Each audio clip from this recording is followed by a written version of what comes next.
বন, যেখানে কথা বলা পশু ও রহস্যময় প্রাণীরা বসবাস করে।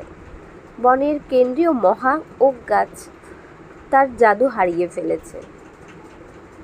তাই সুখ নামের কাঠবিড়ালি বাবল নামের প্যাঁচার থেকে উপদেশ নেয়। বাবলস প্যাঁচা সুখ কাঠবিড়ালি ও তার বন্ধু লুনা ময়ূরকে এক রূপালী পরীর সন্ধান দিল। পরীটি লুনা ও সুখকে বলল, ওক গাছের উজ্জ্বল রত্নটি যদি ফিরিয়ে আনা যায় তাহলে বনটি আগের মতো হবে। তাই তারা অভিযান শুরু করল, দুর্গম পথ পাড়ি দিল। এভাবে তারা রত্নটি হাতে পেল। তারা রত্নটিকে নিয়ে আবার বনের উদ্দেশ্যে রওনা দিল। বনে পৌঁছানোর পর তারা দেখল বনটি আগের মতো হয়ে গেছে, উজ্জ্বল ও সজীব। বনের গাছগুলো কথা বলছে।